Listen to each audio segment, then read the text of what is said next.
What if you woke up tomorrow, and it wasn't tomorrow at all? Instead, you open your eyes to America in the year 1900.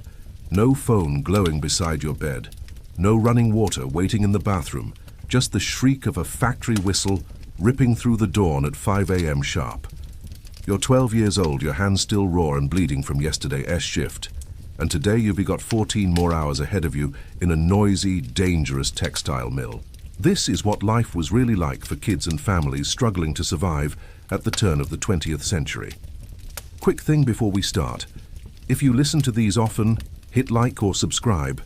It helps a lot. And let me know where you're tuning in from and what time it is. Last week, someone commented from London, while another was listening from Seattle. And I was here in the States recording at night. Time zones will never stop blowing my mind. All right, let's head back to 1900. But first, get comfortable. Fix your pillows, pull up your blanket. You'll want to be cozy because where we're going, you won't be. Your eyes snap open in total darkness, not because you want to wake up, but because the factory whistle just screamed through the Lower East Side of Manhattan like a banshee. 5 a.m. every single morning. The first thing you feel isn't panic, it's cold. It's January in New York City, and your family's tiny tenement has no central heating, no insulation, no real windows to keep the icy wind out. You and your two younger siblings are huddled together under a paper-thin blanket on a mattress stuffed with corn husks. Yeah, corn husks. They crackle every time you move, and after a few months they break down into dust that scratches your skin and fills the air with a dry, itchy smell. But hey, it's still better than the bare floorboards. You're 12 years old. Your name is Giuseppe, but everyone at the factory calls you Joey because they can T or 1T pronounce it right. Your family came over from Italy 3 years ago, chasing the promise of the American dream. Instead, you found this. A crowded apartment shared with 2 other families. Your father working himself sick at the docks. Your mother sewing piecework late into the night just to afford bread and coal. And you work the mill. 14 hours a day, 6 days a week. Your small hands are perfect for fixing jammed machinery, which also makes them perfect for getting caught in the gears. Yesterday, you saw a boy just a little older than you lose 3 fingers before lunch break. No one stopped the machines, no one even screamed. The foreman just wrapped the boy's hand in a rag and sent him home. Tomorrow he'll probably be back, because if he doesn't work, his family doesn't eat. And as you roll off your crackling corn husk mattress into the freezing dark, you know, and so will you. The American dream, right? Your little brother Marco is pressed against your back, stealing your body heat. He's 9, too young for the factory, thank God. Your sister Anna, she's 7, curled up at your feet like a cat. The 3 of you share this mattress. Your parents sleep on another one across the room. Room. That's generous. It's more like a box, maybe 10 FT by 12 FT. 1 window that faces a brick wall 6 in a way. The whole family lives here, eats here, exists here. The smell hits you next. It's complicated. There's the mildew from the walls that never quite dry out. The chamber pot in the corner that won't get emptied until someone makes the trip down 4 flights of stairs to the privy in the courtyard. The smell of unwashed bodies, because bathing means hauling water up those same 4 flights, heating it on the stove if you've got coal, and even then you're basically just moving the dirt around. But mostly, it's the smell of too many people in too small a space. The Kowalskis upstairs with their 6 kids, the O'Briens next door with their 5, the Goldstein down the hall with their 8. This building, this 5-story walk-up on Orchard Street, it's got maybe 40 families crammed into it. 200 people, 4 toilets. You sit up, careful not to wake Marco and Anna. The corn husks protest. Your mother is already up. You can hear her in the darkness, the scratch of a match. The tiny flame illuminates her face for a second before she lights the kerosene lamp. She looks older than her 32 years. This place, this life, it ages you fast. Giuseppe, she whispers in Italian, time to get up. Your feet hit the floor and immediately you regret it. The wooden boards are ice cold. There's frost on the inside of the window. Actually, inside you can see your breath in the lamplight. Not like your warm bed right now with its soft sheets and thermostat set to whatever perfect temperature you want. You pull on your work clothes. Same ones as yesterday and the day before and the day before that. They get washed on Sunday if there's time, if there's soap, if there's energy left after 6 days of work. The shirt is more patches than original fabric. At this point, your mother's had stitching and restitching with whatever scraps she can find. The pants are too short. You've grown 3 in this year, but new clothes, that's not happening. Not when the whole family makes maybe $12 a week. If everyone's working, if no one's sick, if the factory doesn't cut hours. Your boots, guard your boots. They used to be your father's. The sole is separating from the leather, and you've stuffed newspaper inside to cover the holes. Your toes poke through. Anyway, in about an hour, when you're walking through the slush and horse manure of the streets, your feet will be soaked, and they'll stay that way for the next 14 hours. Your mother hands you breakfast, a heel of bread, hard as a brick, and a tin cup of something that might charitably be called coffee. It's mostly Cory and hot water, but it's warm, and that's what matters. You dunk the bread to soften it. Your back teeth hurt. No dentist for people like you. When teeth go bad, you live with it until you can't. Then you find someone with pliers. Papa already gone, you ask, though you know the answer. Hour ago. Your mother says your father works at the docks unloading ships. He leaves at 4 to be first in line for work. Some days he gets picked, some days he doesn't. When he doesn't, he comes home with empty hands and empty eyes. You gulp down the coffee water, kiss your mother's cheek. She smells like kerosene and exhaustion. Be careful, she says, like she does every morning. Like being careful is something you have any control over when you're working in a textile mill with machines that could rip your arm off if you zone out for even a second. You're at the door when Anna's voice stops you. Joey, she's awake, peering at you from the mattress. Bring home candy. You force a smile. Sure, Piccolola. Candy. There hasn't been candy in months, but lies are free, and sometimes they're all you have to give. The hallway is darker than your apartment. No windows here. You feel your way to the stairs by memory, your hand sliding along the greasy wall. The Goldstein baby is crying somewhere. The O'Brien patriarch is coughing that wet tubercular cough that's been getting worse for weeks. Soon he won't be coughing at all. 4 flights down. Each step cacks, some are rotting through. Mrs. Kowalski broke her ankle on these stairs last month. She still can't work. Her oldest boy, Stefan, he's 14. He's pulling double shifts to make up the money. The front door of the tenement opens onto Orchard Street, and the cold hits you like a physical thing. It's maybe 15 degrees. Your thin jacket might as well be made of paper, but at least you're outside, away from the suffocating closeness of the building. The street is already alive. This is the Lower East Side, the most densely populated place in the world. Yeah, the world. More people per square acre than Bombay, than London, than anywhere. Horse-drawn carts clatter over the cobblestones. Vendors are setting up their push carts, selling everything from rotting vegetables to suspiciously fresh meat. The smell of horse manure is everywhere. Frozen in some places, fresh and steaming in others. You step around a dead cat, or maybe it's a rat. Hard to tell in the pre-dawn darkness. The city doesn't clean these streets. Not down here, not for people like you. Other kids are emerging from tenements, all heading the same direction. You recognize faces but don't know names. Polish kids, Jewish kids, Irish kids, Italian kids like you. All of you moving like a tide toward the factory districts. You fall into step with Tommy Flanagan from 2 buildings over. He's 13, been working at the mills for 3 years already. His left hand is missing 2 fingers. Got caught in a loom last summer. The company gave him 2 days off unpaid, cold enough to freeze the balls off a brass monkey. Tommy says, his breath making clouds in the air. At least we're not at the coal mines. You say it's true. Your cousin Salvatore. He's down in Pennsylvania working the anthrate mines. He's 11. Spends 12 hours a day in the dark picking slate from coal. His letters, when he can get someone to write them, describe a special kind of hell. At least you see sunlight. Sometimes you pass a newsboy. Maybe 8 years old, already hawking papers. Spanish flu spreading in Europe. Roosevelt demands reform 2 cents. Get your papers. Spanish flu, that's all you need. As if tuberculosis, cholera, and diphtheria aren't enough. Disease spreads through the tenements like wildfire. Last summer, scarlet fever took 3 kids from your building in 1 week. The factory looms ahead, a 5-story brick monster, belching black smoke into the dawn sky. The Anderson textile mill. You're home for the next 14 hours. 6 days a week, 52 weeks a year. No vacation, no sick days. You stop working. You stop eating. Other kids are converging on the entrance, some as young as 7 or 8, though officially that's illegal now.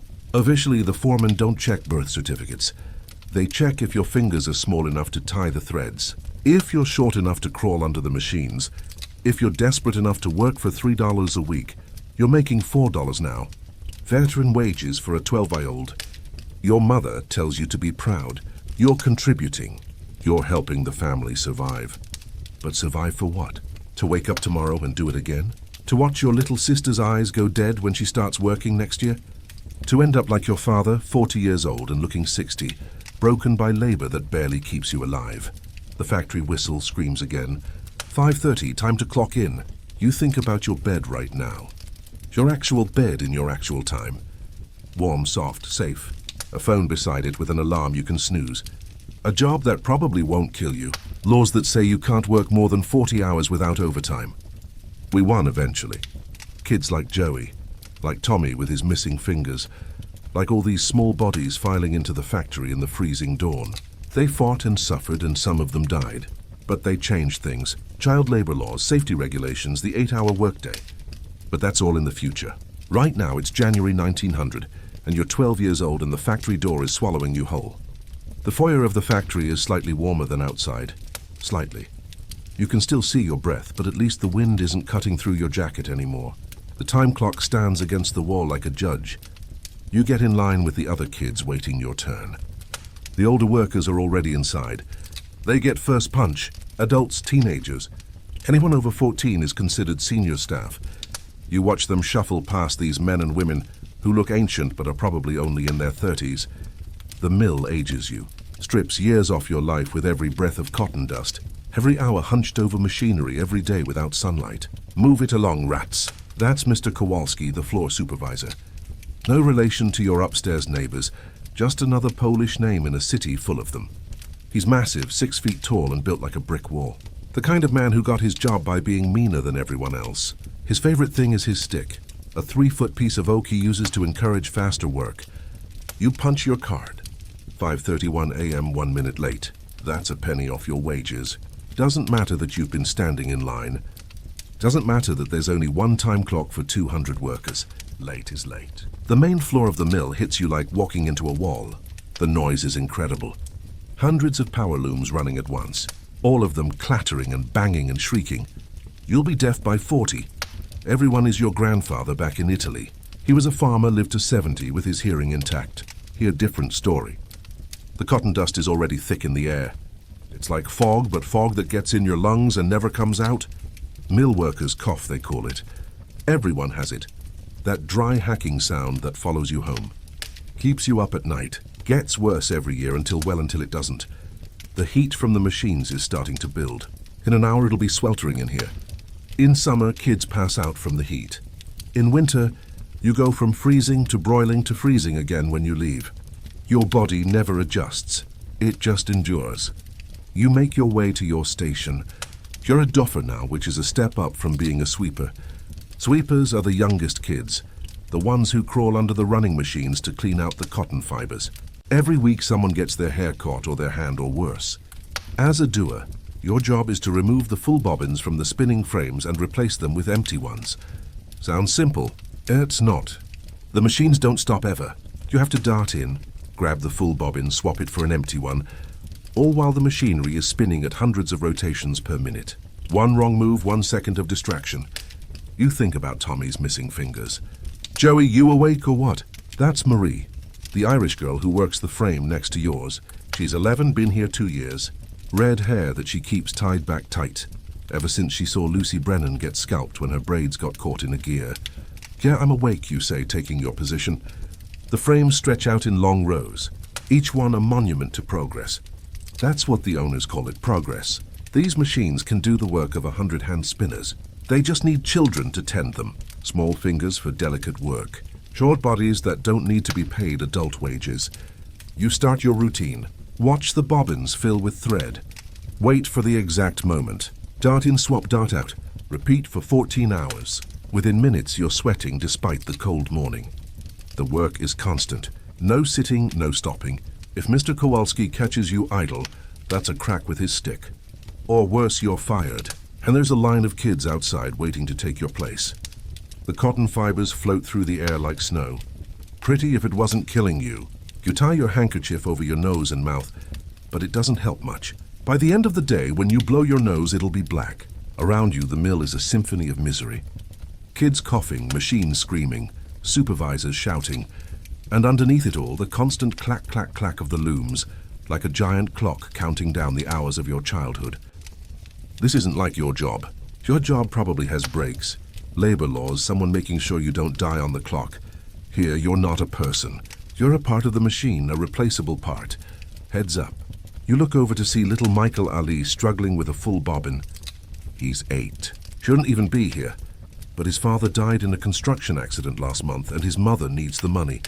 The bobbin is almost as big as he is. You want to help him, but you can't leave your station. That's another penny gone. Another step closer to your family not eating. So you watch as he wrestles with it, his small arms shaking with the effort. This is childhood in 1900. Not school, not playing, not growing up safe and loved. But you know what? These kids like Joey and Marie and little Michael, they're tougher than anyone gives them credit for.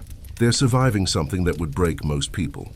And some of them, not many, but some, they're going to grow up and change things in 20 years. Some of these mill children will be union organizers. In 30 years, they'll be pushing through Congress the laws that end child labor. In 40 years, they'll be making sure their own children never see the inside of a factory. But that's the future. Right now, it's 6 a.m. in a textile mill in New York City, and you're 12 years old. And you've got 13 more hours to go. 6:30 now. The mill's fully alive, every machine running, every worker at their station. The cotton dust is already thick enough that you can barely see the far wall. Your throat's starting to scratch, that familiar burn. Marie leans over between bobbin changes. You hear about the Mowski girl? You shake your head, hands still working. Always working. Caught her hair yesterday, second shift. Marie's voice is flat. Matter of fact, pulled half her scalp off before someone hit the emergency stop. The emergency stop, right? The one that takes 4 men and a crowbar to actually engage. The one that costs the company $5 in lost production every minute it's down. The one they only use if someone's actually dying. And sometimes not even then. She alive, you ask? Yeah, but she ain't coming back. No workers' compensation in 1900. You get hurt, you're done. Your family better hope someone else can work, or it's the poorhouse or worse. S'aventure. Your fingers are already raw from the cotton fibers.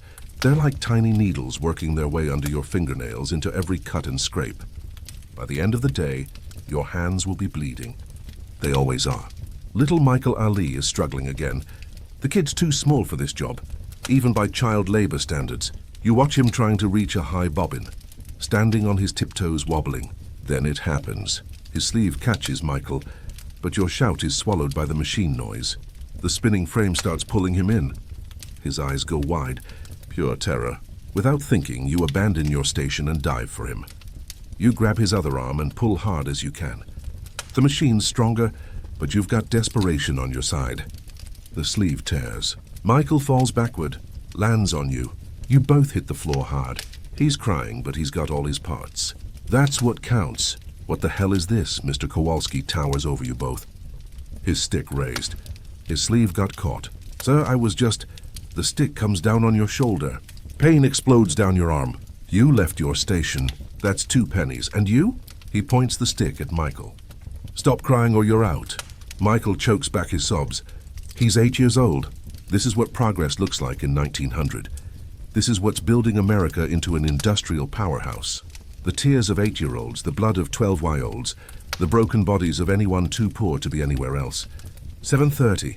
Your shoulders throbbing, but you keep working. You can't afford to slow down.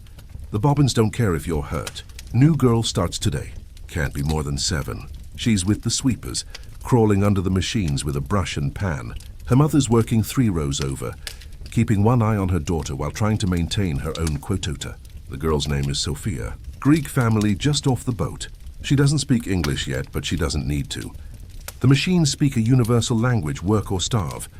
You watch her crawl under a running loom, inches from mechanisms that could crush her skull like an egg. Her mother's hands are shaking as she works.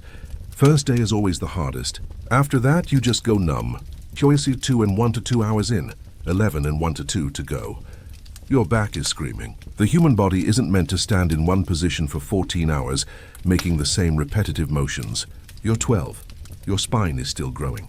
In 10 years, you'll be permanently hunched, like half the adult workers here. But hey, at least you're not at your desk job right now complaining about your ergonomic chair not being quite right. Joey Marie hisses. Kowalski's coming. You speed up your movements. Look busy, always look busy. Even when there's nothing to do, find something. Idle hands don't just do the devil's work here. They get you fired. Kowalski stalks past, his stick tapping against his palm. He stops at Sophia's mother, watches her for a moment, then moves on.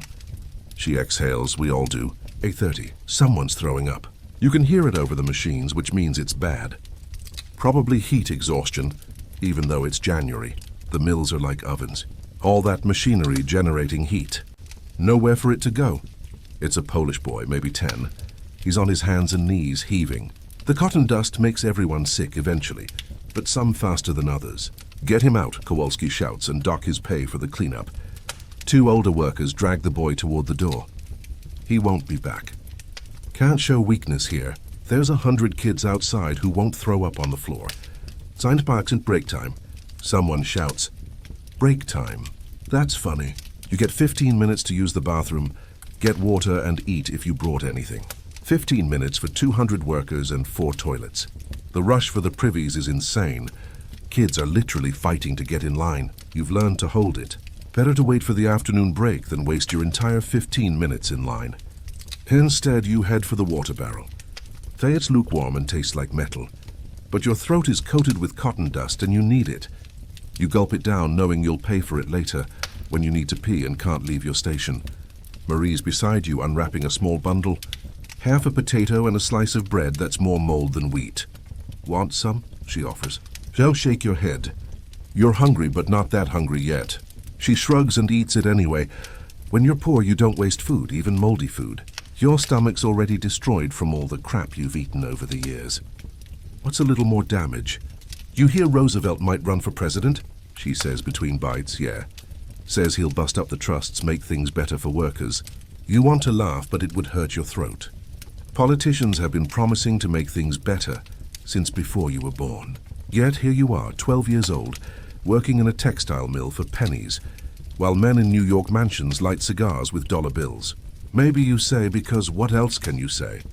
Hope is all some of us have. 9:15 back to work. The frames seem louder after the break.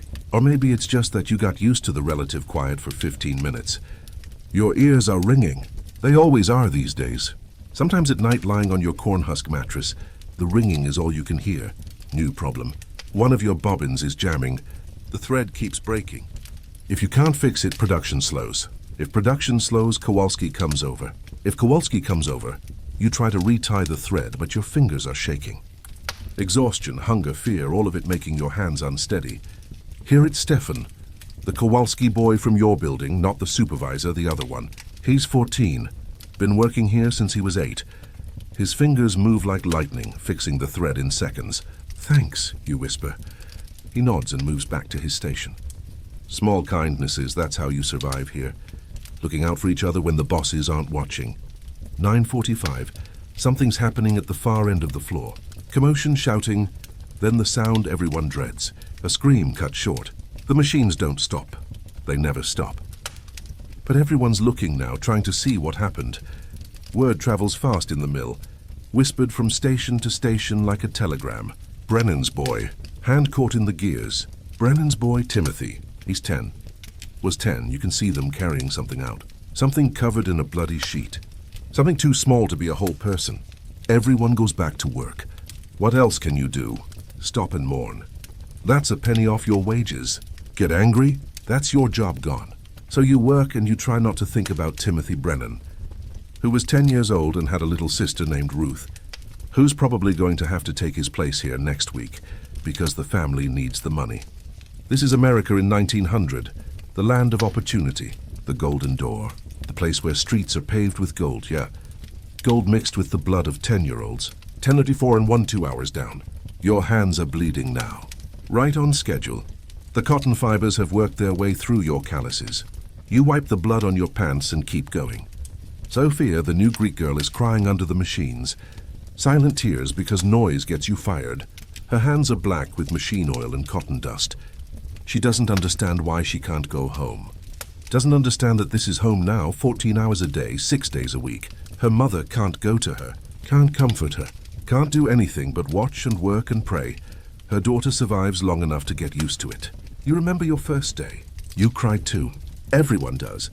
Then you learn that tears don't change anything. They just make it harder to see the machines that are trying to kill you. Hey kid, you call out to Sophia next time she crawls past. You say it's soft so Kowalski won't hear. She looks up at you with huge brown eyes.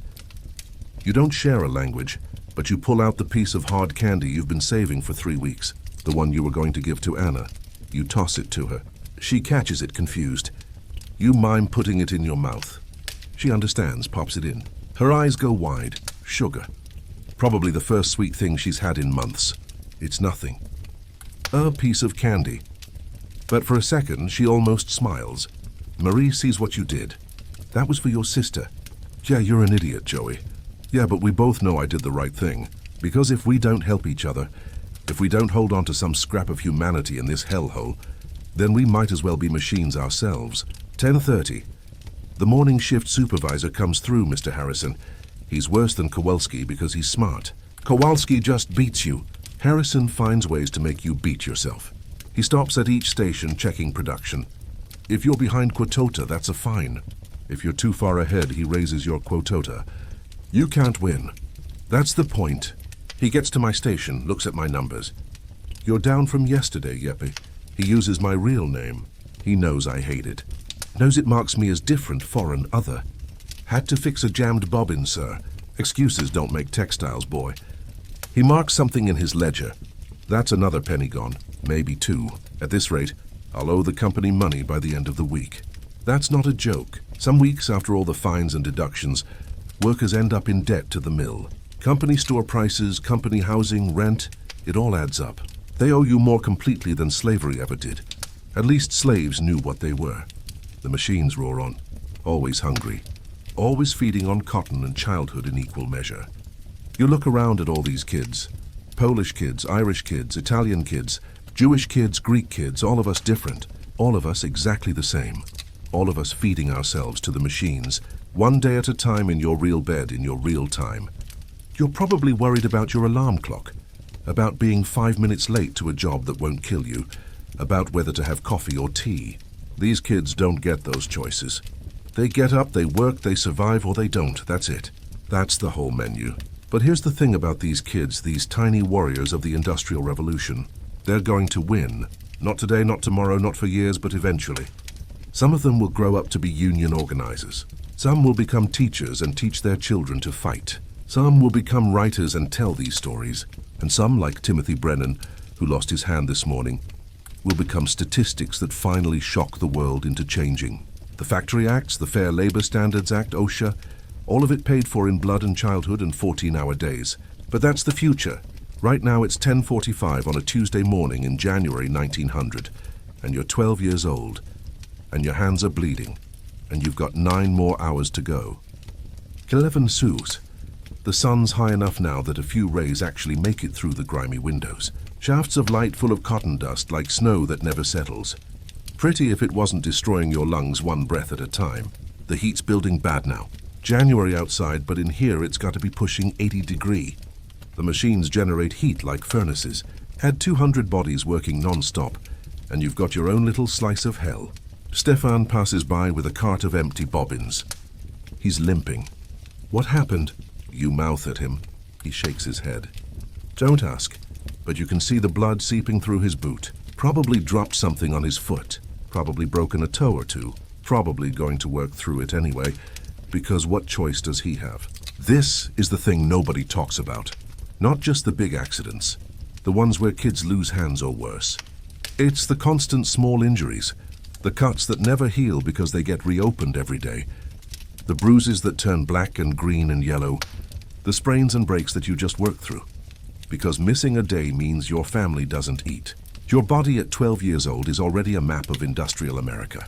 scars on your hands from the cotton fibers, burn on your forearm from when you got too close to a steam pipe, that weird bend in your left pinky from when it got caught in a bobbin and you just yanked it free because stopping to do it properly would have gotten you fired. Marie's singing something under her breath.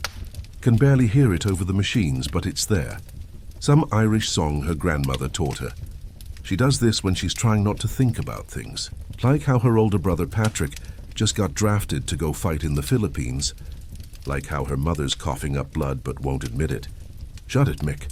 That's Anthony Torino working the frame behind us. He's 15, thinks he's tough because he's been here 4 years and still has all his fingers. Marie flips him off when Kowalski's not looking.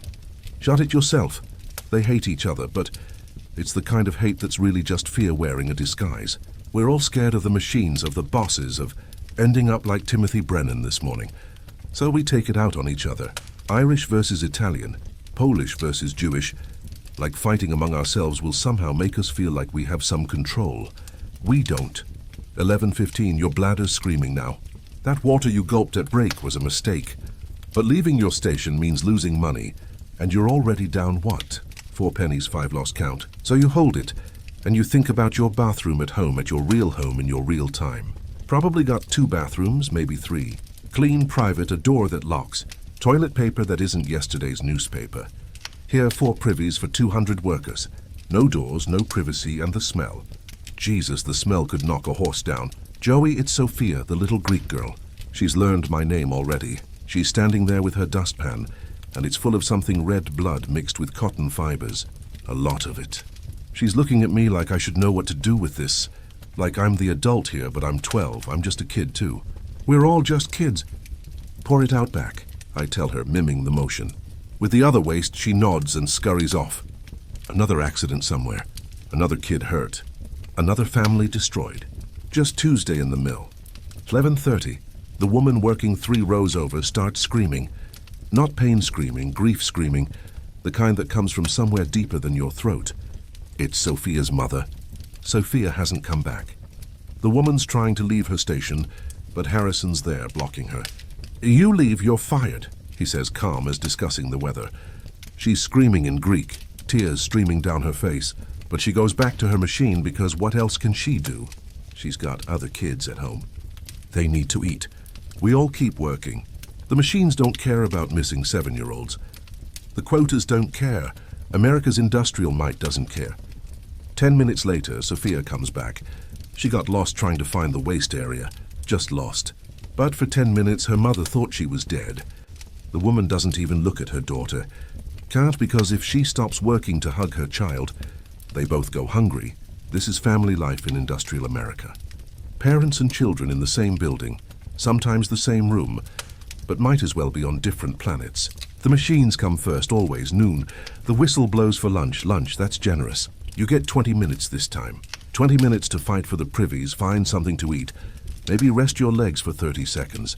You finally get to pee. Sweet relief. The privy's disgusting, but you're past caring. There's worse things than and piss. Like the feeling in your hands, which have gone from pain to numbness. That's not good. Numbness means nerve damage. Means you're losing feeling. Means you might not notice the next time you're too close to the gears. Outside the mill for the first time since dawn, the cold air hits like a slap, but it's clean. No cotton dust. You can actually breathe. Groups of kids sit on the frozen ground eating whatever they brought. Some have nothing. They just sit there watching others eat. Pride keeps them from begging, but you can see the hunger in their eyes. You've got half a piece of bread your mother gave you. Was supposed to last all day, but your stomach's eating itself. You tear off a small piece. Make yourself chew slowly. Make it last. Tommy Flanagan plops down next to you. His mangled hand is wrapped in a dirty rag. Heard about Brennan's boy? He says, yeah. Hand got pulled right into the gears. Took it clean off at the elbow. Jesus, his old man came by, started screaming at Harrison. They had to drag him out. He gonna sue. Tommy laughs, but it's not funny. Sue with what lawyer? With what money? Besides, kid shouldn't have had his hand there. That's what they'll say. Worker negligence. Worker negligence. A 10-year-old boy loses his arm, and it's his fault for not being careful enough around machines that could kill a grown man. You hear about the strike talk? Tommy lowers his voice. What strike talk? Some of the adults talking about walking out, demanding shorter hours, safety equipment. They're dreaming, maybe, but that place in Chicago, Pullman, workers there actually did it. Shut the whole operation down. An army came in, broke it up, bunch of people died. Of course they did. That's how it always ends. Workers demand to be treated like humans, and the government sends in troops to remind them they're not. But still, the idea of it, of everyone just stopping, of saying no more, of making the machines go silent. It's a dangerous thought, the kind that gets people blacklisted or worse. 12:15 back inside. The afternoon shift is always worse. You're tired, hungry, and the heat just keeps building. By 2 it'll be over 90 degrees in here. Kids will start passing out. Happens every day in summer. Even in winter if the machines run hot enough. You take your position. Marie's already there working, but something's different. Her hands are shaking. You okay? She doesn't answer. Then you see it. Blood on her skirt. A lot of it. Marie, you hurt? She shakes her head. Won't look at me. And then you understand. She's 13. She's becoming a woman and she can't leave her station to deal with it. This is what it means to be a girl in the mills. No privacy, no dignity, no acknowledgement that your body has needs beyond being a pair of hands to work the machines. You want to help, but what can you do? You're a 12-year-old boy. You don't even fully understand what's happening to her. And even if you did, there's nothing to be done. She'll stand there and bleed through her clothes and keep working because that's what you do. That's what we all do. 12:30. New crisis. One of the main drive belts upstairs snaps. The whole building shakes when it happens. Sounds like thunder. For a second, just a second, some of the machines stop. The silence is deafening. You hadn't realized how loud it was until it wasn't. Your ears ring in the quiet. Then Kowalski's voice, back to work. Mechanics will fix it. But for that moment, that brief moment of silence, you remembered what the world sounds like without machines. Birds, maybe. Wind. Human voices at normal volume. You'd almost forgotten. The mechanics rush upstairs. These are the skilled workers, the ones who actually make decent money.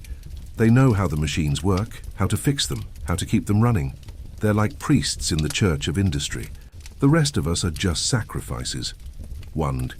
You've been here 7 and 1 2 hours, 6 and 1 to 2 to go.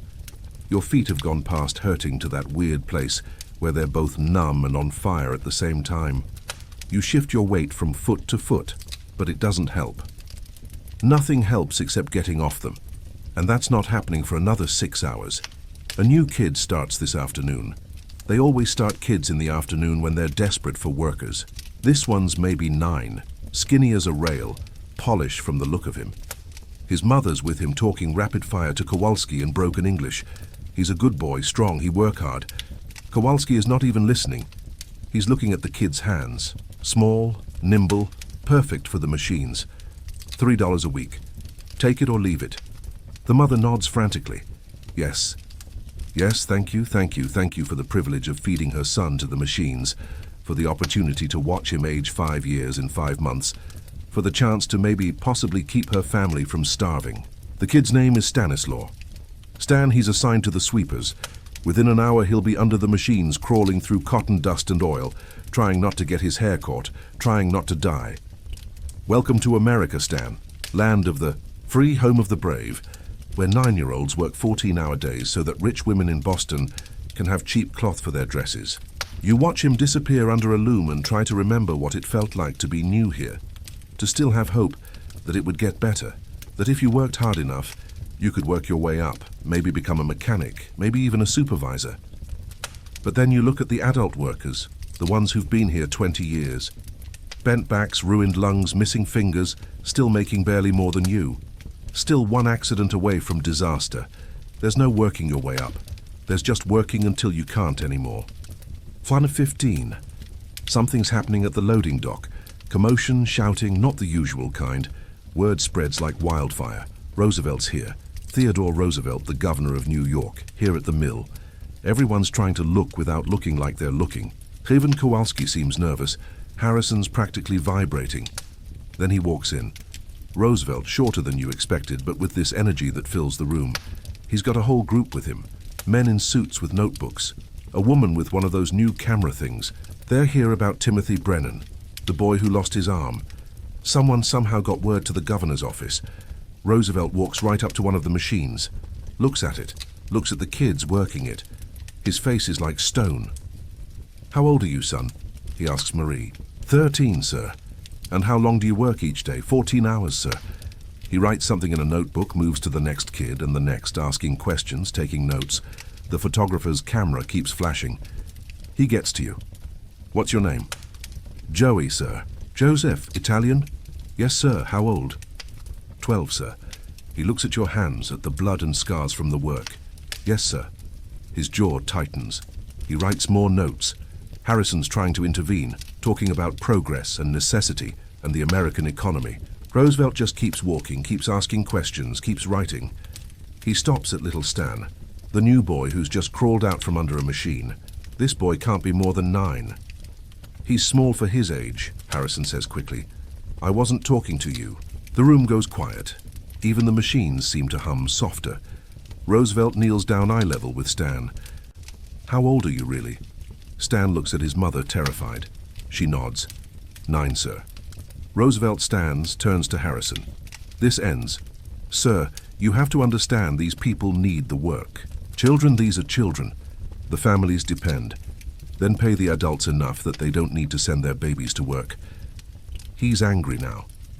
Really angry. You can see it in how he holds himself.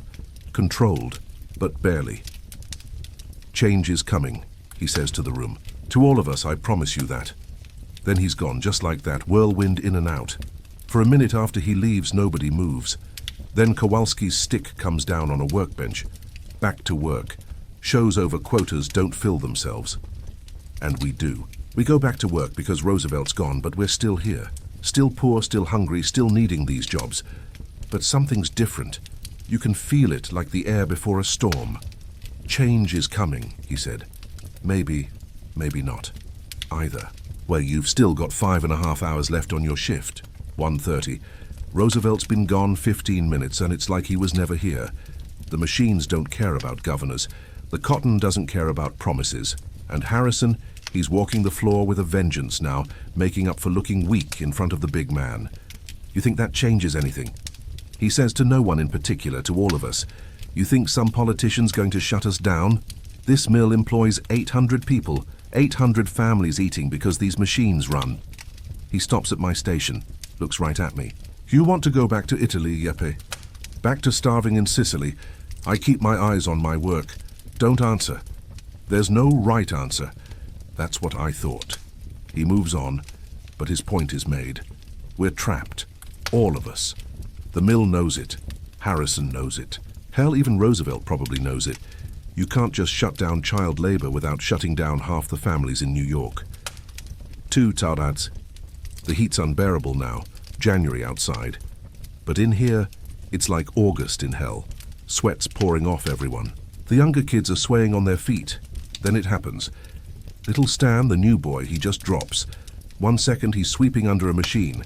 Next second he's face down on the floor. His mother screams, tries to run to him. "Stay at your station." Kowalski shouts, but she doesn't. She runs to her boy, pulls him out from under the machine. He's breathing, but his lips are blue. Heat exhaustion, maybe worse. "Get him water," someone says. "Get him outside," says another. But his mother just holds him, rocking back and forth, saying something in Polish over and over. A prayer maybe, or a curse. Hard to tell the difference sometimes. Harrison appears. "You left your station?" The woman looks up at him. There's something in her eyes I've never seen before. Not fear, not anger. Something else. Something empty. "Fire me," she says in English, clear as day. "Fire me." And he does, right there, her and the boy both out. She carries Stan toward the door. He's conscious now, sort of mumbling. She doesn't look back. That's 2 workers gone. 2 quotas that need filling. The machine's slow for nobody. "You." Harrison points at a kid from the spinning frames. "You're on sweeping now, just like that. Someone else's tragedy becomes someone else's opportunity. That's how it works. Musical chairs. Except when the music stops, someone loses a finger, or worse. 2:15. My hands have stopped bleeding. That's not good news. Means the nerve endings are so damaged they're not even responding anymore. I flex my fingers, try to get some feeling back. Nothing. Marie's having a bad time. The blood's showing through her skirt now. Some of the boys are noticing, making comments. "Shut your mouth, Anthony," I tell him. "What are you, her boyfriend?" I'm someone who's not a complete ass. He steps toward me, fists up. He's 15, 3 years older, 30 lbs heavier. Boys, Kowalski's stick comes down between us. Fight on your own time. Company time is for work. Anthony backs off, but he gives me a look. This isn't over. Great, like I needed another problem. 2:30. The girl at the end of our row starts laughing. Not regular laughing. The kind that means something's broken inside. Her name's Catherine. Been here 4 years. She's 14 now, but looks 40. The mill does that ages you in dog years. She's just standing there laughing at her machine, laughing at the cotton, laughing at nothing. Catherine, Marie tries. "Catherine, stop!" But she doesn't. She laughs harder. Tears streaming down her face. Kowalski starts toward her, but one of the older women gets there first, puts an arm around Catherine, whispers something. The laughing turns to sobbing. Quieter. Less likely to get her fired. Her brother died yesterday, the woman explains to Kowalski. Consumption. Kowalski actually pauses. For 1 second, he's almost human. 5 minutes, he says. Then back to work. 5 minutes to grieve your brother. Then back to feeding the machines. That's mercy in the mill. 2:45, the accident whistle. That's 3 today. Average is 2. 3 means someone's dead or close to it. The machines don't stop. We've learned to work while listening for details. Whispers passed from station to station. 3rd floor, spinning room. New girl, how bad? Bad, always bad. Nobody blows the accident whistle for a cut finger. You think about your job, your real job, in your time. They probably have meetings about workplace safety. Committees, regulations, someone whose whole job is making sure nobody gets hurt. Here the accident whistle is the safety system. Lets everyone know to work harder so they're not next. 3 swole, 9 hours down, 5 to go. Your feet don't even feel like feet anymore. They're just pain stumps you're balancing on. Your back is screaming. Your hands are numb. Your throat is raw from the cotton dust.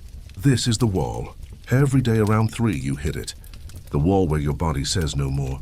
Where every instinct screams to just sit down just for a minute, just rest. But you can't. You know what happens to kids who sit down. They don't get back up. Not as workers anyway. So you push through. You find that place inside where you go when things get bad. That nothing place where you're not really here. Where you're just hands doing work. No thoughts, no feelings, just motion. It's how you survive. How we all survive by not being completely here. 3:15 Marie collapses. Not completely. She catches herself on the machine, but her legs gave out for a second. She's pale as paper. "I'm okay," she says before anyone can react. "I'm okay." But she's not. She's lost too much blood. Hasn't eaten. Been standing for 9 hours straight. I make a decision. Probably stupid. Definitely going to cost me. I need the privy. I announce. Kowalski looks at me. "You went at lunch? Emergency." He marks it in his book. That's another penny. Maybe 2. But I don't go to the privy. I go to the break room where they keep the medical supplies. Medical supplies? That's funny. It's a box with some rags and a bottle of something that might be alcohol. I grab some clean rags, stuff them in my shirt. There's also a piece of bread someone left. I take that too, theft. That's firing offense, but Marie needs help. Back on the floor, I pass her the rags when Kowalski's not looking. "From your boyfriend?" Anthony sneers. "From someone who's not garbage," Marie shoots back. She takes the rags, disappears for 30 seconds behind the machines, comes back looking a little better. The bread I slip to her piece by piece over the next hour. She eats it without looking at me, without saying thanks, because thanks are dangerous. They mean you owe someone, and owing people gets complicated. 3:45. The mechanics are still working on that broken belt upstairs. Every once in a while the building shudders. Metal on metal. The sound of America being built, or the sound of kids being ground up. Depends on how you look at it. Stefan limps by again. His foot's worse. The blood soaked through his boot now. You need to get that looked at. I tell him, by who? With what money? He's right. Doctors are for people who can afford them. For us, you either heal or you don't. My ma knows some things. I offer herbs and stuff from the old country. Yeah, come by tonight after shift. He nods. It's not much, but it's something. My mother does know herbs. Learned from her mother back in Italy. Won't fix a broken foot, but might keep it from going bad, from turning into the kind of infection that kills you in a week. 4 to 10 hours. The lights changing outside, getting that late afternoon slant.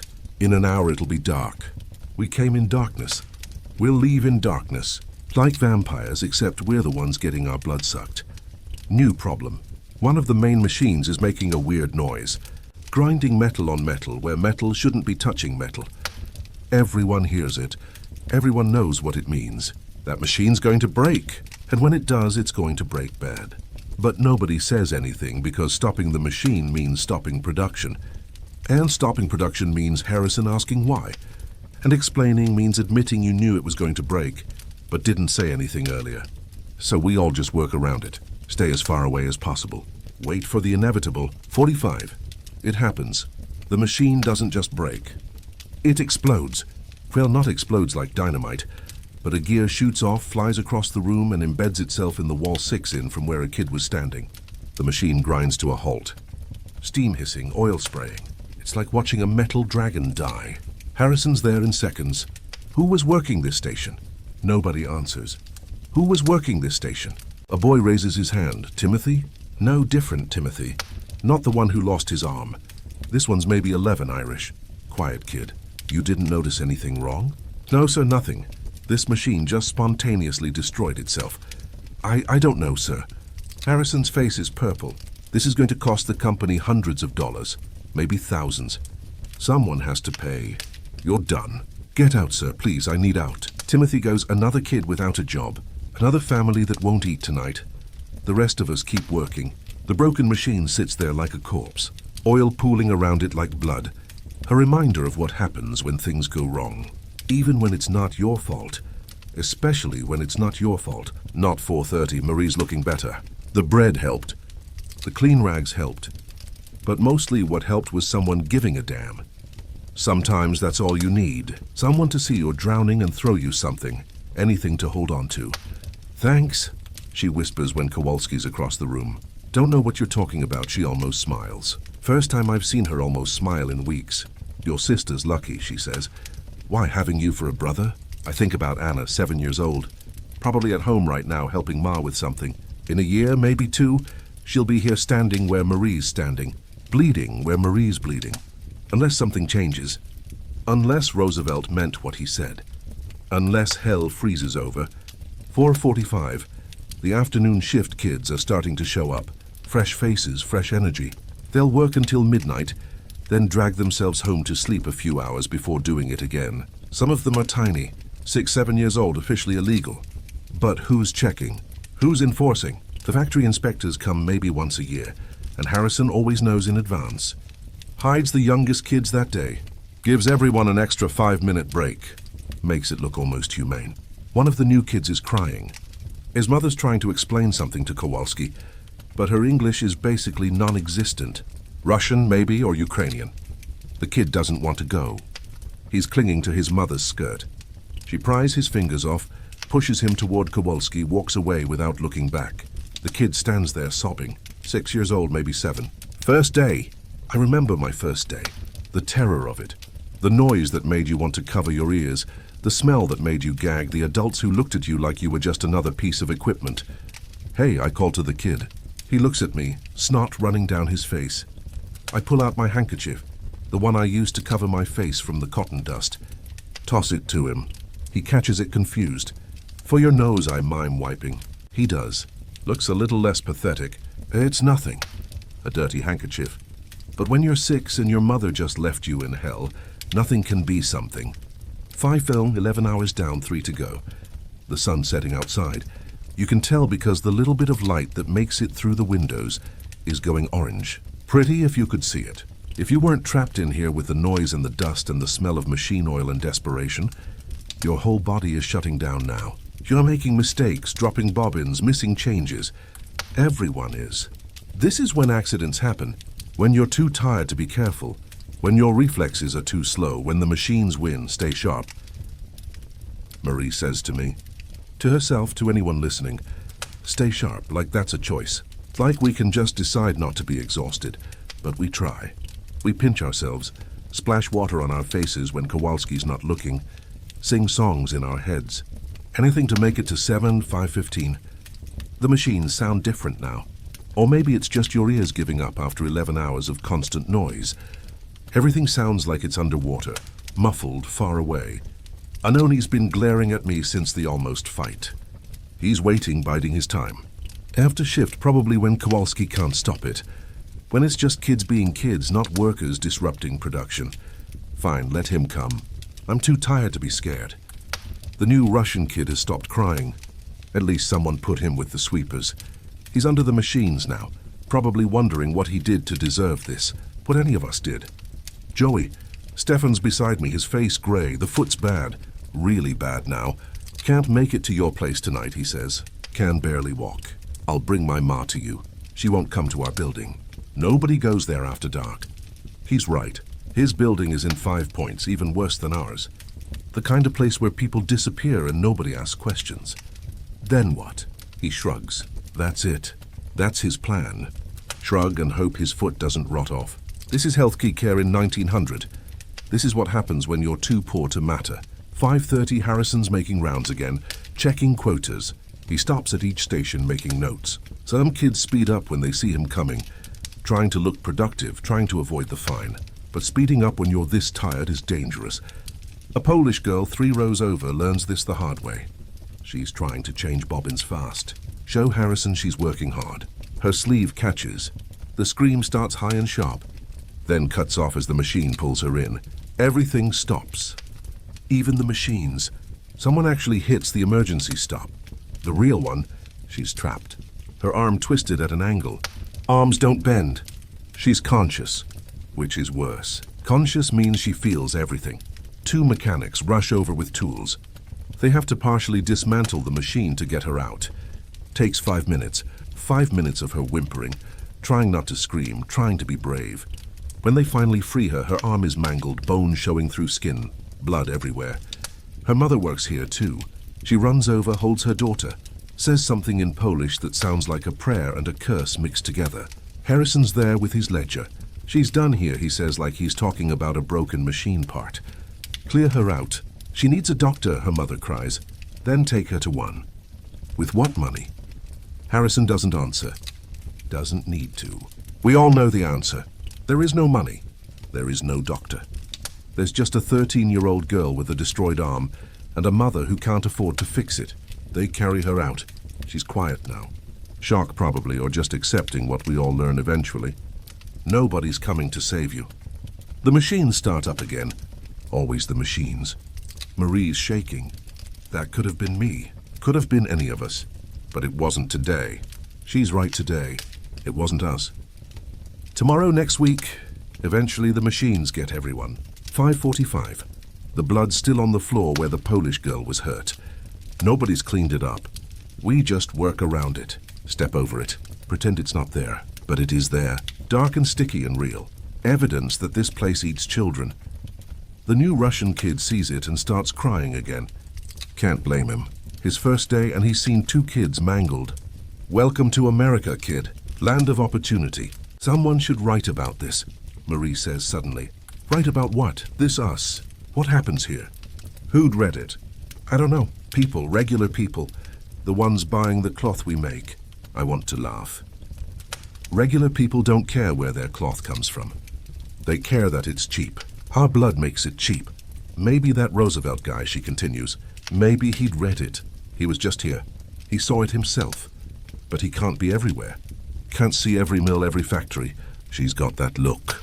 The dangerous one. The one that means she's thinking thoughts that could get her fired or worse. 6 says 1 more hour. Your body's not even pretending to work right anymore. You're dropping every 3rd bobbin. Your timing's off. Your hands won't close properly. This is when kids lose fingers. When exhaustion wins and the machines take their toll. Stay awake, I tell myself out loud. Don't care who hears. Talking to yourself now, Giuseppe. Anthony calls out. Going crazy like Catherine. At least I'm not going ugly like you. Weak comeback, but it's all I've got. My brain's running on fumes. He steps toward me again, but then something weird happens. Stefan steps between us. Stefan, who can barely walk. Leave him alone, Tony, or what? You'll bleed on me, or I'll tell everyone about that thing you did. You know the thing. Anoni's face goes white. Whatever Stefan knows, it's bad. You wouldn't try me. Anthony backs off, goes back to his station. Crisis averted for now. What thing? I ask Stefan quietly. Nothing, but he doesn't know that. I almost laugh. Almost. 6:15, 45 minutes. The night shift is fully here now. Fresh workers ready to take our places. They look so clean, so rested. Were we ever that clean? That rested? Some of them are adults. Real adults, not just teenagers. They get the night shift because it pays an extra 50 cents to work in the dark. When the accident rate doubles, when the exhaustion is so bad, people hallucinate. I see my replacement. A Polish kid, maybe 10. He's watching me work, learning the rhythm. In 15 minutes, he'll take my spot, and I'll finally be able to leave. If I make it 15 more minutes, you know what? I want, Marie says suddenly. What, ice cream? The randomness of it makes me actually look at her. Ice cream? Yeah, had it once at Coney Island. My uncle took me before he died. Vanilla, cold and sweet. And she trails off, lost in the memory of one perfect moment in a life full of imperfect ones. What do you want? She asks me. I think about it. What do I want besides the obvious? Besides not being here to see the ocean. You've never seen the ocean. Saw it from the ship when we came over, but not really. Not standing on a beach, not touching it. It's salty. Yeah, and loud. Waves crash all the time like machines, but better. Different. We're quiet for a moment. Two kids dreaming about ice cream and oceans while standing in hell. 6:20. The supervisor for the night shift arrives. Mr. Brennan, no relation to the kid who lost his arm this morning. Just another Irish name in a city full of them. He and Harrison talk near the office, probably about Roosevelt's visit, about the Polish girl's accident, about the cost of it all. Not the human cost, the dollar cost. Always the dollar cost. 6:25, so close now. So close to leaving. Your legs are shaking. Actually shaking like when you have a fever. Except you're not sick. Just exhausted beyond what bodies are meant to handle. The Russian kid throws up, just leans over and empties his stomach right there on the floor. Nothing in it but bile and the bread they gave him at dinner break. His supervisor cuffs him on the head. Not hard, but hard enough. Clean it up. The kid doesn't understand English, but he understands the tone. Starts trying to clean it with his hands, his bare hands. Jesus Christ. I grab some cotton waste from my station, toss it to him, show him how to use it to soak up the mess. He looks at me like I'm an angel, like I've just saved his life. All I did was give him some garbage cotton. But when you're 6 and covered in your own vomit in a factory, in a country where you don't speak the language, garbage cotton is salvation. 6:30, night shift's taking over. That's time, Kowalski shouts. Day shift out, night shift in. The relief is physical, like someone just took a boulder off your shoulders. But we don't run for the door. We can't, our bodies won't move that fast. We shuffle. Exhausted zombies heading for the exit. Marie's beside me. We don't talk. Too tired for words. The time clock is ahead. The beautiful, terrible time clock that says we're done for today. Punch out. 6:31. 13 hours minus breaks, minus fines, minus everything they can think of to take from us. 3:70. That's what I made today if I'm lucky. If Harrison doesn't find more reasons to dock me. 3:70 for 13 hours of my childhood. The cold air outside hits like a baptism. Harsh but cleansing. No cotton dust. No machine oil. Just New York in January. Dirty and frozen and beautiful because it's not the factory. Stefan's limping worse than ever. You sure about not coming? I ask. Can't make it that far. Then what? Hey, Giuseppe, Anthony. Of course he's been waiting. We got business, he says. But I'm too tired for this. Too tired to fight. Too tired to run. Too tired to care. Anthony, please. Not tonight. You made me look stupid in there. You don't need my help for that. Wrong thing to say. His fist connects with my stomach. I double over, gasping. But then Marie's there and Stefan and 2 other kids I don't even know. Touch him again and we all jump you. Marie says matter of fact like she's stating the weather. Anthony looks around. 5 against 1. Even he's not that stupid. This isn't over. He says, yeah, it is. Stefan says it's over, because we're all too damn tired for this. Go home, Tony. Go home and sleep, and tomorrow we'll all pretend to hate each other again. But tonight we're just trying to survive. Anthony looks at each of us. Something in his face changes. The anger drains out, replaced by something else. Exhaustion, just like the rest of us. He walks away without another word. Thanks, I tell the others. Marie shrugs. We look out for each other when we can. They drift away. Different directions, different tenements, different hells to go home to. I start walking. Orchard Street is busy despite the hour or because of it. Night shift workers heading to factories. Day shift workers dragging themselves home. The city that never sleeps because it can't afford to. My feet know the way home. Good thing because my brain's barely working. 4 blocks, 4 flights of stairs, $4 a week for our one room. Everything's 4 except the hours we work. Those are 14, I pass a newsboy, one of the evening editions. Roosevelt promises reform. He's shouting. Says child labor must end. I want to laugh or cry or both must end, sure. When? Next year. Next decade after how many more Timothys lose their arms? How many more Polish girls get mangled? How many more Russian kids throw up their first day? Change is coming, Roosevelt said. Maybe, but not tonight. Tonight I'm going home to my corn husk mattress, to my family crowded in one room, to 5 hours of sleep before I do it all again. The tenement door is ahead, home such as it is. I think about you in your bed, your real bed, warm, safe, protected by laws we bled for. Laws written in the blood of kids like Timothy Brennan and the Polish girl whose name I never learned. You're welcome, by the way, for the weekend, for the 8-hour day, for the childhood you got to have. We paid for it. Kids like me and Marie and Stefan and even Anthony. Paid in fingers and arms and years of our lives. Paid so you could lie there in comfort and listen to stories about how bad it used to be, how bad it was today. January something 1900 when I was 12 and worked 13 hours and made $3.70 if I was lucky. The door to my building is right there. 5 more minutes and I'll be home eating whatever Maha managed to make. Seeing Anna and Marco falling onto our mattress and trying not to think about tomorrow because tomorrow I'll do it again and again and again until something changes or until I break, whichever comes first. The hallway of my tenement is pitch black. No windows, no gas lamps, just the smell of too many people and not enough air. I feel my way up the stairs by memory and sound. Mrs. O'Brien's baby crying on the 2nd floor. Mr. Goldstein's cough on the 3rd. The Kowalski kids fighting on the 4th. My legs barely make it up the steps. Each one feels like climbing a mountain. 13 hours on your feet and stairs become your enemy. The door to our apartment is cracked open. Ma always leaves it open a little when I'm working. Says it's so I don't have to knock and wake the little ones, but really it's because she can't sleep until she hears me come home safe.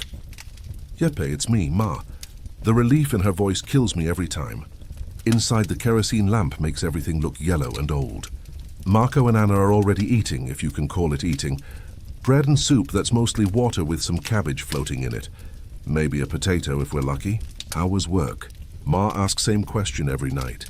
Fine, I say. Same answer every night. We both know I'm lying. She saw the blood on my clothes this morning. She'll see new blood tomorrow, but we pretend. It's easier than the truth. Anna jumps up and hugs me around the waist.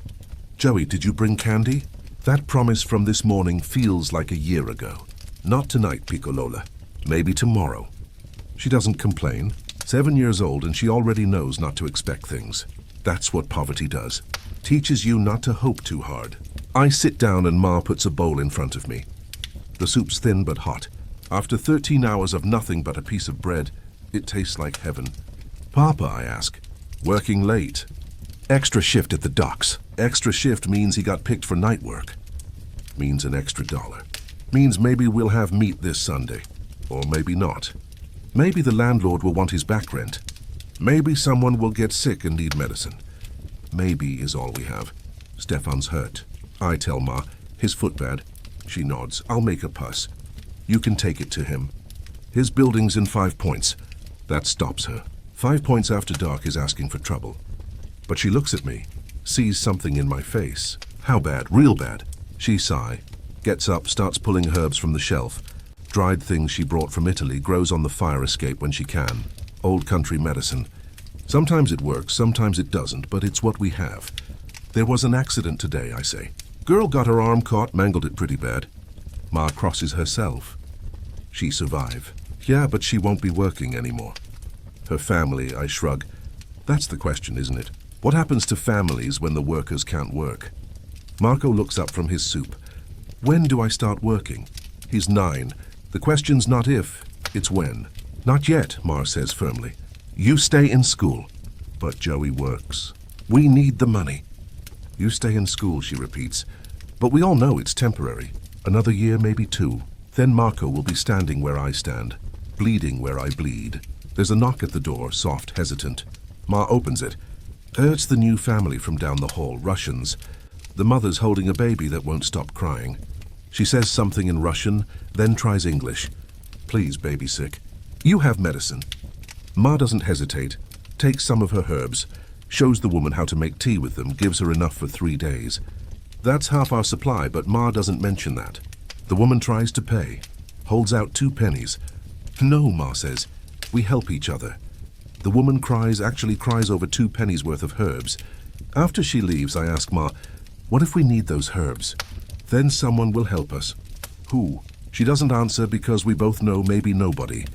But you help anyway because if you don't, if you stop seeing other people's pain, you become something less than human. And in a place like this, your humanity is the only thing they can't take from you. Not for lack of trying, though. Anna's tugging at my sleeve. Joey, tell us a story. I'm tired, Anna, please, about Italy. Italy. I barely remember it. Left when I was 9. But I remember enough. The sun that actually felt warm. The smell of real food. The sound of people laughing because they were happy, not desperate. Okay, one story. I tell them about the lemon trees behind our house. How you could pick them right off the branch. How the whole air smelled like citrus. How Nona would make lemonade so sweet. Your teeth hurt. It's mostly lies. We were poor there too. The lemons were sour. Nona died before we left. But Anna and Marco don't need the truth. They need something beautiful to think about while falling asleep on corn husk mattresses in a tenement that smells like piss and desperation. Why did we leave? Marco asks. The real answer. Because we were starving. Because the landowners took everything. Because America promised something better. For opportunity, I say instead. Marco looks around our one room, at the frost on the inside of the window, at the chamber pot in the corner, at our parents' exhausted faces. This is opportunity. It's better than what we had. Is it, though? At least in Italy, we starve together as a family. Here we starve separately in shifts. Someone's shouting in the hallway. Mr. O'Brien drunk again. His wife pleading with him to quiet down, then a crash, then silence. Tomorrow, Mrs. O'Brien will have a black eye. She'll say she walked into a door. We'll all pretend to believe her. Time for bed, Mar says. Marco and Anna curl up on their part of the mattress. I'll join them soon, but first I need to take the pus to Stefan. Be careful, Mar says, handing me the wrapped herbs. Always am. Another lie. We both pretend to believe.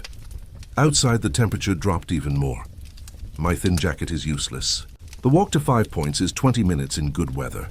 Tonight it'll take 30, maybe 40. The streets are different at night. Darker, meaner. The day workers are inside. The night people are out. Drunks, thieves, women selling themselves for food money. Kids younger than me running in packs picking pockets. This is the other economy. The one that runs on desperation and darkness. I keep my head down, walk fast, don't make eye contact, don't look like a target, don't look like anything. 5 Points is worse than our neighborhood. If our tenement is hell, 5 Points is hell's basement. The buildings lean against each other like drunks. The streets are more sewage than cobblestone.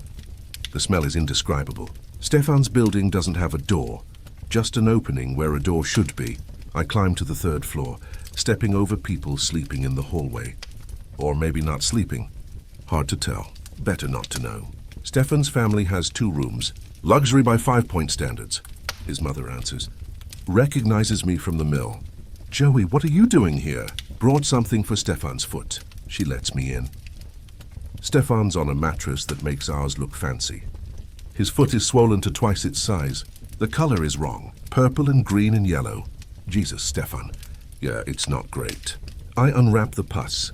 Show his mother how to apply it. It won't cure him. Might not even help, but it's something. Thanks, Stefan says. You're Ma's good people. She tries. His little brothers are watching from the corner. 3 of them. All under 8, all future mill workers. You should get that looked at by a real doctor, I tell him. He laughs, actually laughs. Sure, I'll just use all that money I don't have. if it goes bad. I know what happens if it goes bad. We both do. Infection, fever, death, or if you're lucky, amputation, one-legged Stefan. Try getting work then. Roosevelt says things are going to change. I offer. Roosevelt says a lot of things. You don't believe him. Stefan shrugs. I believe he means it, but meaning it and doing it, different things. You know how many kids work in New York? Thousands. Tens of thousands. You can't just stop that. The whole city would collapse. He's right. We're the foundation. Everything else is built on. Child labor is the engine of American industry. Stop the engine. The whole machine breaks down. Maybe that's what needs to happen. I say maybe it all needs to break. And then what? We all starve. We're already starving. No, we're almost starving. There's a difference. His mother brings over some bread. Hard as rocks, but she's offering it to me. Guest rules. Even in 5 points, especially in 5 points, you share what you have. I take a small piece, pretend to eat it, palm it for later for Anna. You better go, Stefan says. Gets worse here after 9. It's already worse. I can hear fighting somewhere, breaking glass, a woman screaming. See you tomorrow, I say. If I can walk, you'll walk. Yeah, you're too stupid to stay down. He smiles. Get out of here, Giuseppe. The walk home is faster. Partly because I know Stefan's family is a little better off with the pus. Partly because 5 points at night makes you walk fast or not at all. But mostly because I'm so tired. I'm basically sleepwalking. My body just carrying me home on autopilot. I pass a church. Presbyterian. I think there's light inside, warmth. For a second, I think about going in. Just sitting in a warm place for 5 minutes. But Catholics don't go into Protestant churches. Not if they want to avoid trouble. And we've all got enough trouble already. Back on Orchard Street, things are quieter. Most people are asleep getting ready for tomorrow's shift. The endless cycle. Our building is dark except for one window. 3rd floor. Mrs. Goldstein is up with her sick baby, the one with the cough that sounds wet. That baby's not going to make it. We all know it. She probably knows it, but she keeps trying, singing to it, rocking it. Fighting death with lullabies. Up the stairs. 4th floor. Our door inside, everyone's asleep. Ma left the lamp burning low for me. I blow it out. Don't need it. Know every inch of this room by feel. I take off my boots. My socks are more holes than fabric. My feet are white and wrinkled like I've been in water all day, except it's sweat. 13 hours of sweat. The cornhusk mattress crackles as I lie down. Marco shifts in his sleep, stealing the thin blanket. Anna murmurs something about lemons. I stare at the ceiling. Can't see it in the dark, but I know every crack, every water stain, every place where the plaster is falling off. In 5 hours, the whistle will blow. In 5 hours, I'll get up and do it again. In 5 hours, another day of my childhood will be fed to the machines. But right now, for these 5 hours, I'm just a 12-year-old boy lying between his siblings in a room that's too small, in a building that's falling apart, in a city that doesn't care if he lives or dies. This is the American dream in 1900. This is what built the richest country in the world. This is what progress looks like when you're on the bottom. And tomorrow we'll do it again because we don't have a choice. Because our families need to eat, because the machines are hungry, and we're the only food they accept. But someday it'll be different. Has to be. Roosevelt promised. The Polish girl's mangled arm demands it. Timothy Brennan's missing hand insists on it. All of us, all these children of the mills, we're writing the future in our blood and sweat and exhaustion. Someday they'll read what we wrote. Someday they'll understand what it cost. Someday, but not tonight. Tonight I'm just tired. So tired I can't even finish the thought. The darkness takes me deep and dreamless. And somewhere in the distance, barely audible through the thin walls and dying night, a church bell chimes midnight. 5 hours until the whistle. 5 hours until tomorrow. 5 hours of peace. The whistle. That goddamn whistle. 5 again. Your eyes don't want to open. Your body doesn't want to move. Everything hurts in ways you didn't know things could hurt. Your hands are claws that won't unbend. Your feet feel like someone beat them with hammers. Your back. You're 12 years old and your back feels like an old man's. Marco's foot is in your ribs. Anna's hair is in your mouth. The corn husks beneath you have compressed into basically nothing. You're sleeping on boards with some agricultural garbage between you and splinters. Giuseppe, Ma's voice soft, tired. She's been up for an hour already, trying to make something from nothing for breakfast. You sit up. The room is freezing. Your breath clouds in the lamplight. January doesn't care that you're poor. It just keeps being January. Same clothes as yesterday. They're stiff with dried sweat and cotton dust. They smell like the mill, like machine oil and desperation. But they're the only work clothes you have. So on they go. Your hands, Jesus, your hands. They're worse than yesterday. The cuts have scabbed over, but the scabs are cracking. Fresh blood seeping through. And they're so stiff, like someone replaced your fingers with wood. You flex them, work them, try to get some movement back. You're going to need these hands for another 13 hours. Anna's awake watching you. Does it hurt? She asks. What? Everything. Smart kid? Too smart. No, you lie. You get used to it. She looks at your bloody hands, your bent posture, the way you was putting on your boots. I don't want to get used to it. Neither did you. Neither did any of us. But want and get are different words in different languages. Ma hands you the same breakfast. Brick hard bread, fake coffee. But today there's something else. A tiny piece of cheese. Ma, we can't afford. Eat, you eat. The cheese tastes like heaven. Like something from the world before the mill. The world where food had flavor beyond survival. Papa's at the table. He made it home sometime in the night. He looks dead, not dying. Dead like someone propped up a corpse and put work clothes on it. How was the docks, you ask? He doesn't answer. Just stares at his coffee. His hands are shaking. Not from cold. From exhaustion so deep it's rewired his nervous system.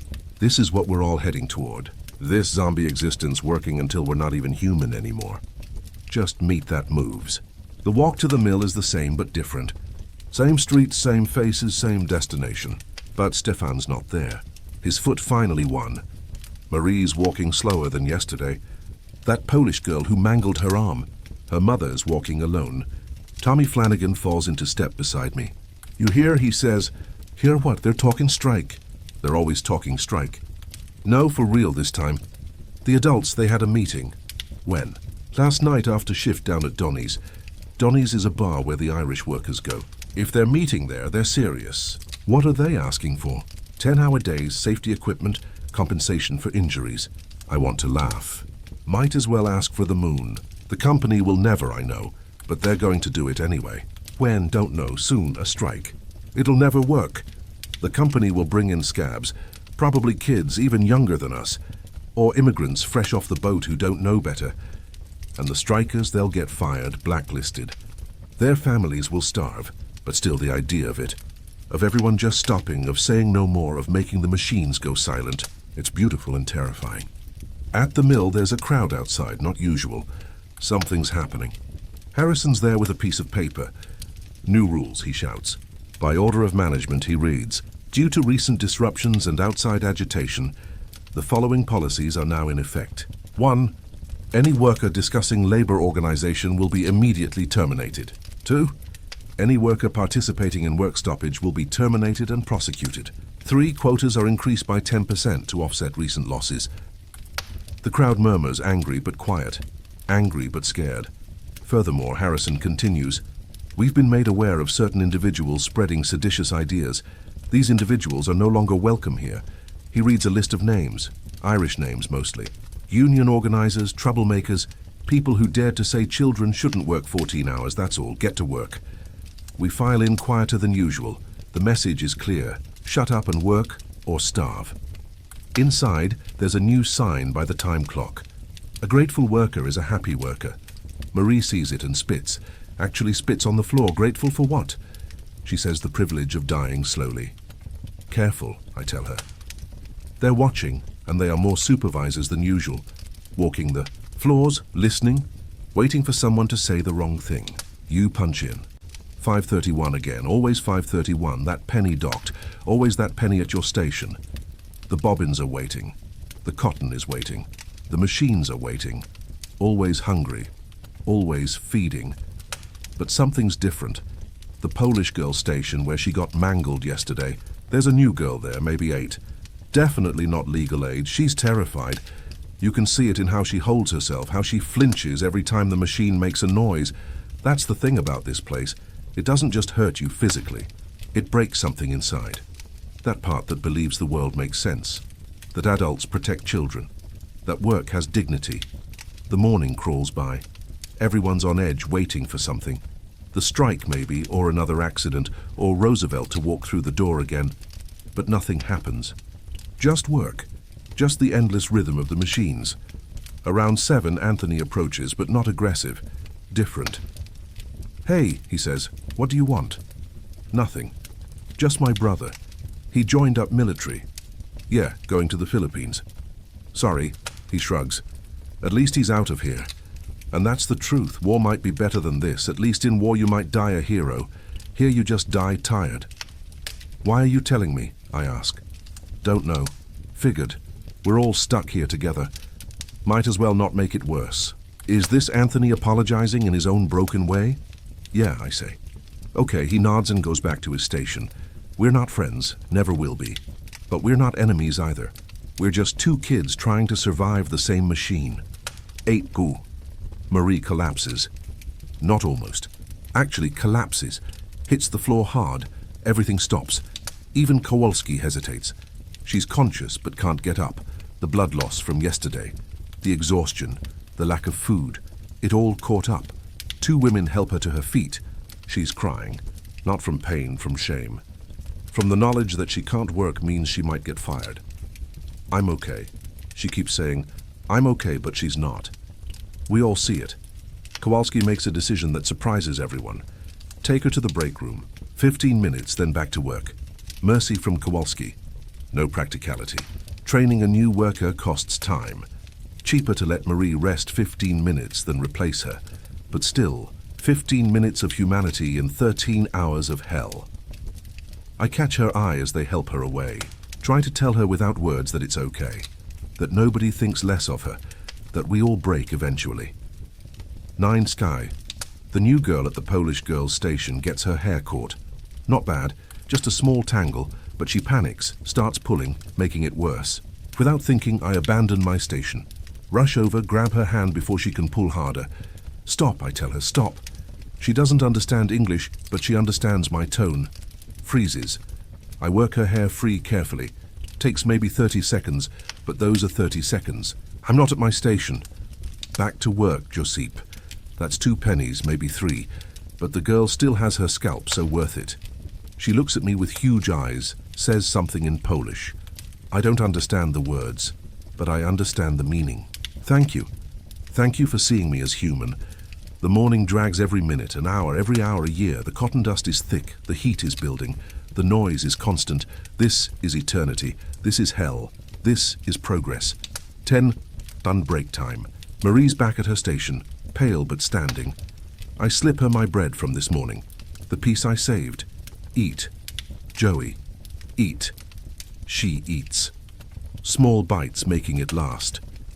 "I'm not going to make it," she says quietly. "Yes, you are."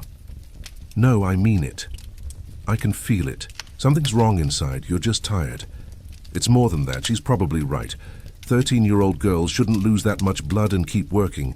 Shouldn't stand for 13 hours on no food. Shouldn't breathe cotton dust until their lungs quit. But what choice does she have? What choice do any of us have? After work, go to the charity hospital, I tell her. With what money? It's charity. They'll want something. They always do. She's right about that too. Nothing's free. Not even charity. The whistle blows. Back to work. But I'm thinking now about Marie. About Stefan with his rotting foot. About the Polish girl with her mangled arm. About all of us slowly dying for $3 a week. Roosevelt said change was coming. But when? After Marie. Dies after Stefan loses his foot. After how many more kids get fed to these machines. The anger builds, not hot anger, cold anger, the kind that plans, the kind that waits, the kind that builds until it can't be contained. Maybe that's what the adults feel. Maybe that's why they're planning a strike. Maybe they've finally had enough. Maybe we all have 11-year-old someone singing, "Not Marie," one of the older women. Irish song, slow and sad. Others join in quietly under the machine noise. The supervisors don't stop it. Maybe they don't hear it, maybe they don't care, but we hear it, all of us kids. And for a minute, just a minute, we're not alone. We're not just individual cogs in the machine. We're people together, suffering together, but together. The song ends. The machines continue. But something lingers. Some feeling that maybe, just maybe, We're stronger than they think. The noon whistle blows. 20 minutes to remember we're human. Outside, the cold feels good, clean, real. Groups gather. Whispered conversations. The word spreads tomorrow. The strike is tomorrow. You gonna join? Tommy asked me. I'm 12. Nobody cares what I do. They care if you work or don't work. He's right. Every hand counts, even 12-year-old hands. My family needs the money, I say. All our families need the money. That's why we're here. And if we strike and get fired, then what? Then maybe things change, or maybe we starve. We're already starving, Joey. Just slowly. He walks away, leaves me with that thought. The afternoon. Shift starts same as always, but there's electricity in the air. Everyone knows about tomorrow. Everyone's making the same calculation. Work and live poorly or strike and maybe die. Some choice, but maybe that's the point. Maybe when all your choices are bad, you pick the one that at least fights back. The machines roar on, fed by our exhaustion, our blood, our childhood. But tomorrow might be different. Tomorrow the machines might go hungry. Tomorrow we might matter. One back at the machines, but nobody's really working. Everyone's going through the motions, but our minds are on tomorrow. The strike. Marie's getting worse. I can see it in how she moves, like she's underwater. Like every motion takes enormous effort. You should go home, I tell her. And eat what? Pay rent with what? Always the same answer. Always the same trap. The new Polish girl, the one whose hair I freed, she keeps looking at me.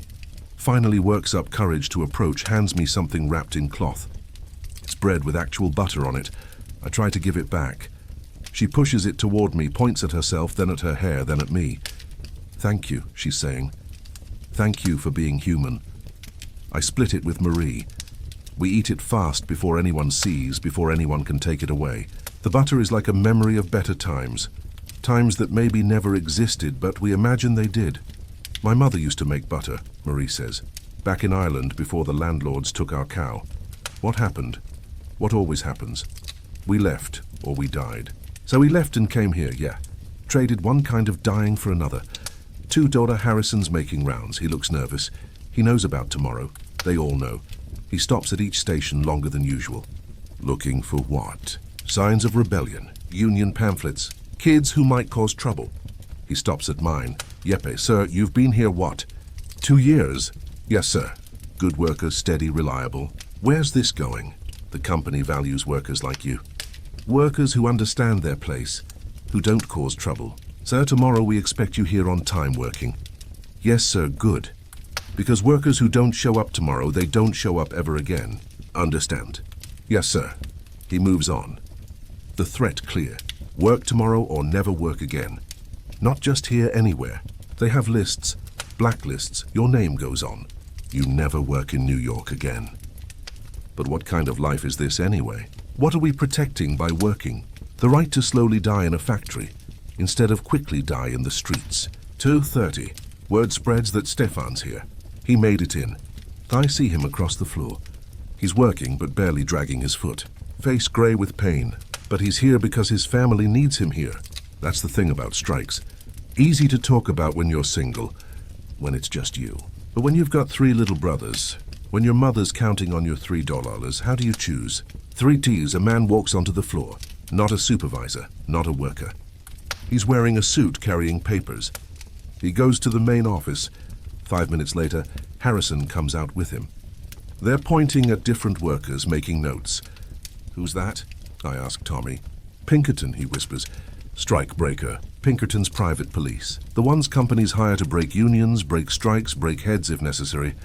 The man walks through memorizing faces. He stops at certain workers. The ones who were at Donnie's last night, probably. The organizers. This is intimidation. Letting everyone know they're watching. They know who you are, where you live, where your kids go to school. The message is clear.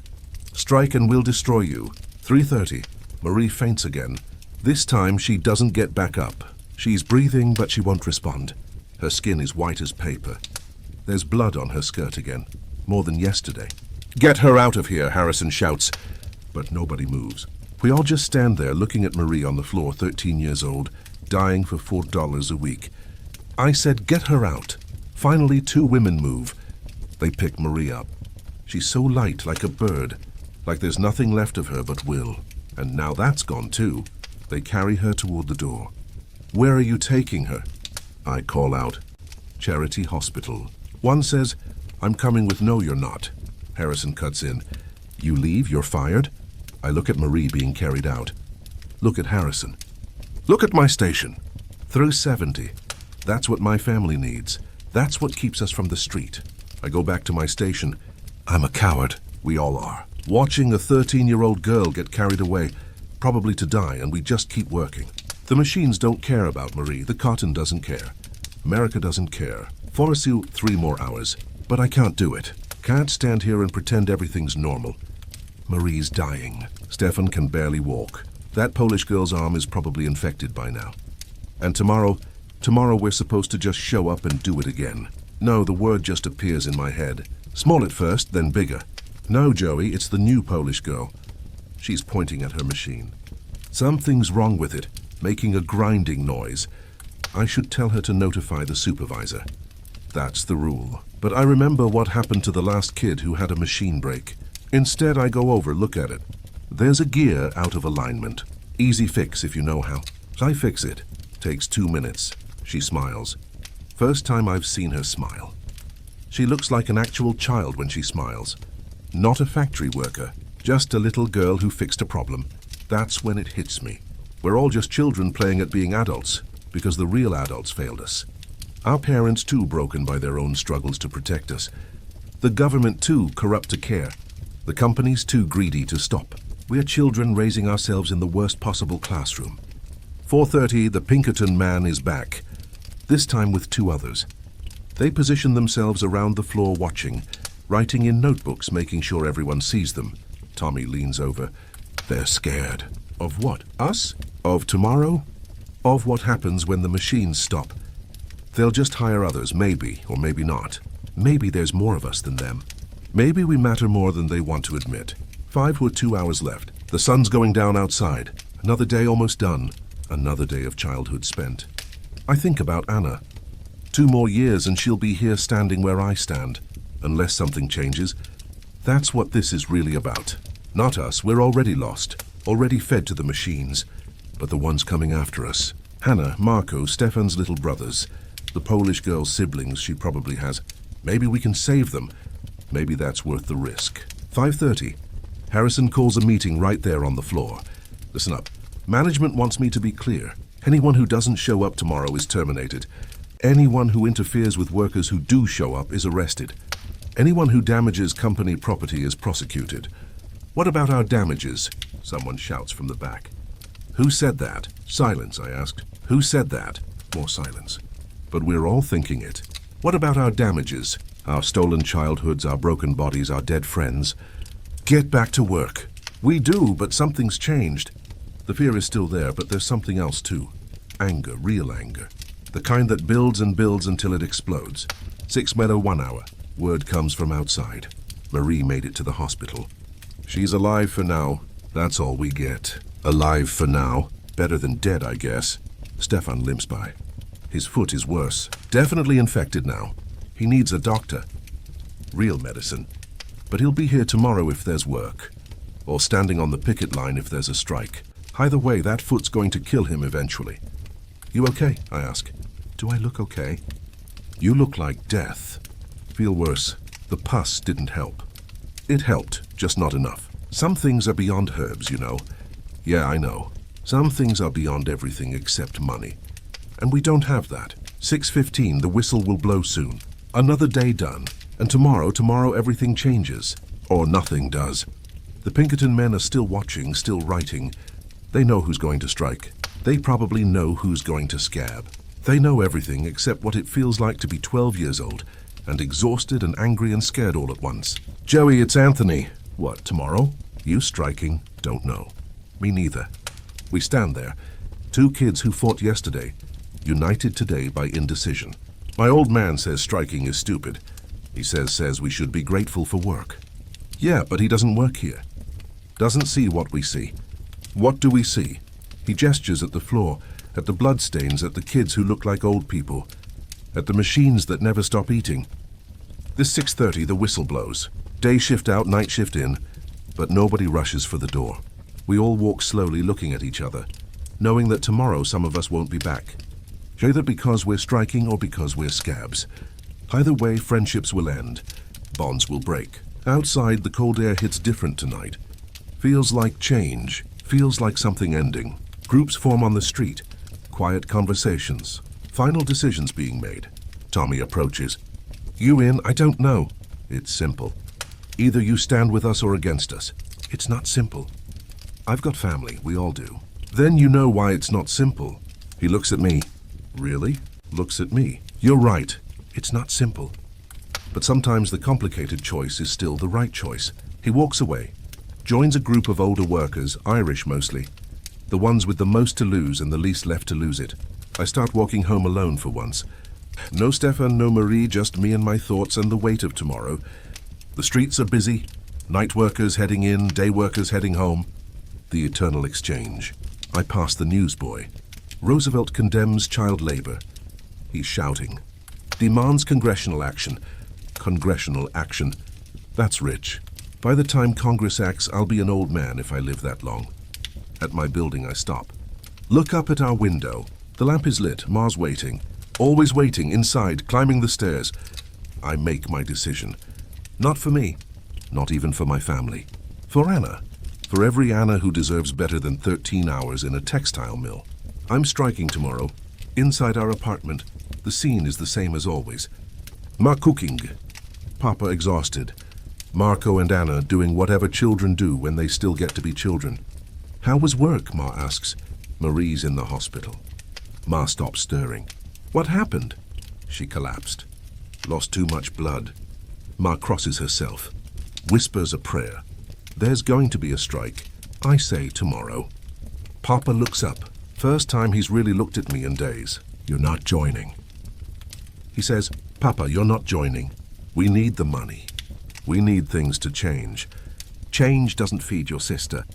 Anna's watching us, taking it all in, learning that sometimes adults disagree. Sometimes there's no good answer. If I don't strike, I say slowly, Anna will be in that mill in 2 years, maybe less. And if you do strike, she'll be in the poorhouse next week. He's right. They're both right. That's the trap. Every choice leads to suffering. Just different kinds. We eat dinner in silence. The soup's thinner than usual. The bread's harder. But it's food and we're together. And tomorrow that might not be true. After dinner, I sit with Anna and Marco. Tell them stories about Italy, about lemon trees and warm sun. And grandmothers who lived past 40. Will we ever go back?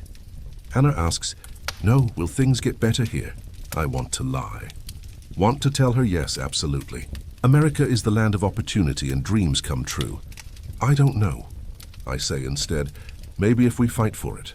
Fighting is bad. Marco says sometimes, but sometimes not fighting is worse. They don't understand. They're too young. But someday they will. Someday they'll have their own impossible choices to make. Later, lying on our cornhusk mattress, I stare at the ceiling. Tomorrow I'm going to stand outside that mill and refuse to work. Tomorrow I'm going to risk everything for the possibility of something better. Am I brave or stupid? Maybe both. Maybe they're the same thing when you're 12 and angry and tired of watching your friends die. The church bells chime midnight. In 5 hours the whistle will blow, but I won't answer it. Not tomorrow. Tomorrow the machines will be hungry and I won't feed them. Tomorrow I'll stand with Tommy and Stefan and all the others who've had enough. Tomorrow we'll find out if we matter. And if we don't, if they break us, if we all end up blacklisted and starving, then at least we tried. At least we said no. At least we were human for one day instead of machines. That's got to count for something. The darkness is soft now, gentle, not like the harsh dark of morning. This is the darkness of rest, of peace, of finally stopping. I close my eyes. Tomorrow will come soon enough. Tomorrow with its choices and consequences and possibilities. But tonight I'm just a 12-year-old boy, tired, scared, hopeful. Tonight I sleep, and in your bed, in your time, you sleep too. Safe, warm, protected by laws written in the blood of children like me. You're welcome.